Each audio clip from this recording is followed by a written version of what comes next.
You are on a heater right now. You've had some very interesting things go on inside of a WWE ring recently. I want to talk about a few of them. Let's start. You mentioned Nigeria. Let's start about your head to head you've had recently Oh, with Obafemi. you know, how to give the fans a little teaser. How to show him who's boss. How to show him. How to properly pay respect to his elders. Because back home I'm considered his elder. So it was great to have that experience and to show him what the big leagues are about. On the main roster. So he has been the face of NXT for quite some time now. Big dude, strong guy, a lot of charisma, works the mic well. I mean, as a veteran guy going up against someone who's a bit newer in the industry, tell us a little bit about him, the square off with him. Just, talk a little bit about Oba. Man, from the first locker room we had, I could tell the chemistry was there, and we have something amazing. And that's the thing about business is when you get in the ring with another individual, you want to feel that chemistry, like you guys can make magic, and I felt that in that moment. And like I said again, man, I just had to show him, who the big boss is and who the veteran is. I've been in this game 8 years, so there's still a lot of work to do. He's done a great job with NXT. Like you said, he's extremely charismatic. He's good on the mic, great body of work, great physicality, and guys like Oba is humble for the face. It gives me a lot of excitement when I meet guys who have such physical prowess like he does. Almost every single time you're in the ring, you're in there with the biggest people on the roster. I mean, you had Brock Lesnar, you had Braun Strowman. I mean, you just talked about Oba. You've always had the biggest, best. Your moments have always been hugely impactful. I got to talk about a moment that you had just recently where you actually had, I believe, the highest viewed WWE TikTok video of all time in a big square off against Microman, actually. What happened there? That video went completely viral. Really entertaining stuff. Talk about Microman for a second. And when you put the largest man in the world in WWE in the ring, this creates magic. You put him anywhere in the world, you send him to Japan, you send him to Mexico, I just create magic. And that's exactly what happened. I went to the Battle Royale at the Copa Bradell and in AAA in Mexico. It was a surprise, fighter in the match. And I just had to show the world, you guys might have forgotten about me, but the Nigerian Omos is still around and still available, and he still kicks ass. And I won it all, and in winning it all, I was able to create such an explosive moment with Michael Man. And I didn't even notice he was in the ring until once he touched me. It took me a couple of months to even recognize that he was there, and I had to show him his little puny ass to get off my ring that he doesn't belong there. And that's all it was. And it just grew legs and exploded like nobody's business. But, I have that type of effect on anything that I do. He comes up to about your knee. You Sparta kicked him. You might have collapsed the lung. Did you check on him in the back to make sure he was still among the living, or was he okay afterwards? I don't know. I couldn't tell if he was alive. But okay, my job is just to go out there and kick ass and take names. That's about it. The other stuff doesn't concern me. Fair enough, man. Well, hey, there's been a lot of speculation about your future and what's coming next for you. You're in a lot of people's dream matches, right? You Mm-hmm. had a very interesting Twitter exchange just recently with a one Becky Lynch. Obviously, we saw what happened with her husband, Seth Rollins, very tragic injury. Super You tragic. offered your services to be the new heater. She responded saying it was very interesting. What prompted you to do that? What might that future relationship look like? Because that's something I think the fans would really be invested in. Man, for me, I've been sitting home thinking, how can I create something that has a long-lasting impact and it can affect the lives of other individuals? And then seeing what the vision did to Seth after carrying that whole group, after putting Braun Breaker, put him on the biggest stage ever, taking Braun Strowman, raising his status up, and even taking Von Hamer, who had been abandoned by his tribal chief, even put him on the platform, and to get abandoned and stabbing them back like that, that didn't sit right with me. And I just felt that, I could offer my services and we did do a great job of handling it. Not saying, being the heater, but, I have what I call the OPA, the Omos Protection Agency, if you like to say. And my services are available to everybody, not just Becky Lynch. But if she needs my services, like I said, just hit up my line and I'll be there fair and square. We talk business and I handle the work for you. Simple and clean. Well, obviously, Becky Lynch is one of the greatest names in the history of the entire business. I mean, this could be a very, man, that's a powerhouse matchup right there. So I hope to see it happen, but I'm sure the Hey, OPA is it going is, to be is it getting a call here soon. Becky Lynch, you can call me anytime. My services are available. I am ready to work. You can call the Omos Protection Agency anytime that you need help and services, and we'll be there to help you. WrestleMania this coming year is going back to Las Vegas. We talked about a whole bunch of things in the ring. We've talked about Becky Lynch. We've talked about Obafemi. We've talked about Microman. We've talked about Shaq. What might WrestleMania this year look for you? Any plans for that? Any dream opponents? Talk about Mania back in Vegas for a Oh second. man, Mania last year in Vegas was awesome, man. Being in that environment, it's Vegas, man. It's the bright lights, the big city.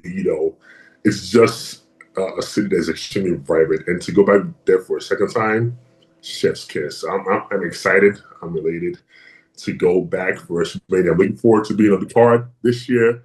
Uh, my dream opponent.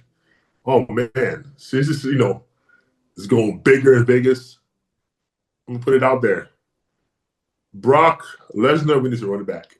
We need to run it back. I got to talk about this backdrop behind you. This is your secret hobby that not a lot of people know about you, not a lot of people would expect, but you are a cologne connoisseur. I mean, your backdrop looks like we're in a store for crying out loud. Clearly, hundreds of these. How did this start? And then I got to talk about something that you did just recently in this space. I've been a person that I've always been into fragrances. My father had a collection when I was younger in Nigeria, so I've always been exposed. And I always had like one or two.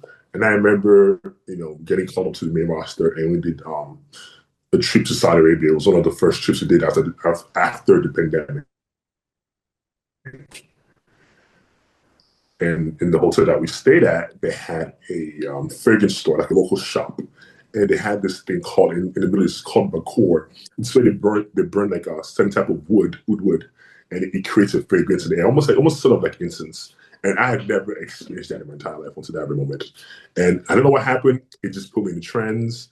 And ever since then, I've just been in love with fragrances. And that is when my fragrance collecting actually started. Like going to Saudi kicked that off. And this is 2021, so this is all in the last 4 years.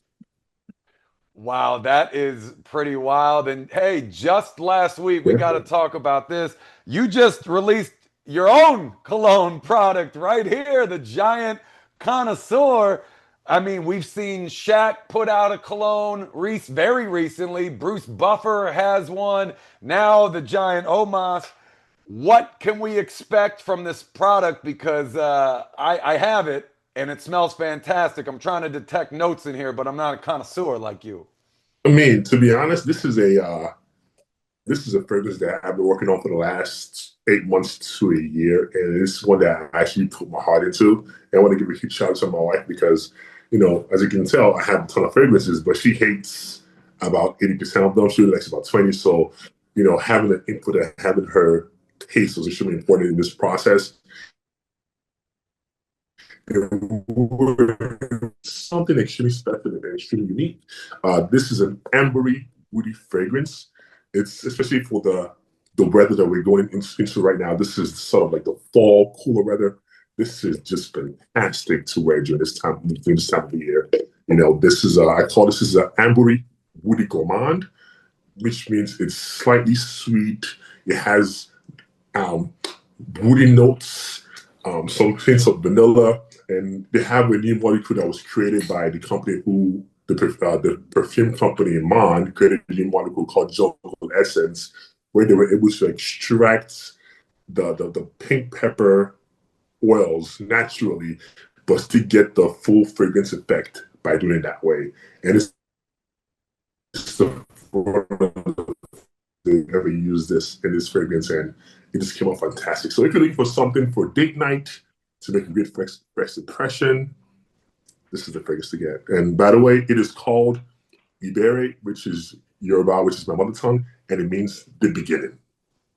Ah, very, very cool. I mean, this seems to be the beginning of a great partnership because you partnered up with George Zaharoff to launch Yes, this product. I spoke with him yesterday, and he said, as a fragrance leader, he said of all the celebrities he's partnered up with, all the lines he's ever released, he said in 4 days you have sold more bottles than what the next best guy did in 6 months, which is pretty crazy. He said it's a very universal fragrance. He said this is a global fragrance that could be sold anywhere in the world. I mean, what does this mean that your career has come this far? You've created enough of a name for yourself and demonstrated enough passion and wherewithal in the industry to be able to put out a product that sold this quickly, this fast, and has been this successful. I mean, to be honest, it's a dream come true. Coming from a kid from Nigeria, I never had thoughts about, you know, going to WWE, doing 3 WrestleManias, and now launching my own fragrance. It's a dream come true to finally have a piece of me in a bottle that I know people will love. And as the partnership with George and George Zaharoff, the brand, I'm just grateful that he gave me the opportunity to share my heart with the world and something that I'm extremely passionate about. And it's just been great to be able to put a product that people love out there, man. Uh, it's. I'm when I talk about this fragrance, I'm extremely lost for words because I really, really put my heart and soul into this. And I'll reiterate again, this is a very, very, very sexy scent. I don't think you guys are ready for this bad boy. But that being said, I'm grateful that the response has been amazing, and I am extremely thankful for those who have continued to support me in my endeavor. So yeah, thank you. This has I been mean, awesome. This has been Shaq's awesome. another big guy. He's got his own clone. Could there potentially be a collab there? Maybe it I leads to a mean, wrestling match. He's been inside hey, of a wrestling ring before. I hey, mean, talk about Shaq for a second. Shaq, call me up, man. As a former basketball player, I've always looked up to Shaq and admired his business move and his business prowess and able to build up the Shaq brand and go to different avenues, so making his own fragrance, his own clothing line, to being an ambassador for the general. So I just watch how he moves, and he's a great inspiration for me. And yeah, man, you know the thing I'm gonna say is, I have a collection. I don't know about Shaq's collection, but I'm into this deep. This is not just a hobby. This is like a passion for me. So I don't know. Maybe mine's might be better. But I'm looking forward to Obviously, seeing his. No shade. obviously, we'd love to see you both in a wrestling ring, but let me Oh, ask you this. oh, One on one in basketball, Omos. Who's winning? Shaq is a little bit past his prime. You're still in your prime. You played basketball too, maybe not in the NBA, but you've been in the WWE throwing dudes around for years. Who wins in a game of one on one? not in our primes. Shoot, I can give him a run for his money. Not in our primes. In our primes, he might get me, though, man. This is what I got to give him. Shaq was just such a special athlete. But right now, I can give him a run for his money. I don't know how he's going to go because he's also extremely physical, and I'm also a very physical guy. He might just end up being a draw, you know.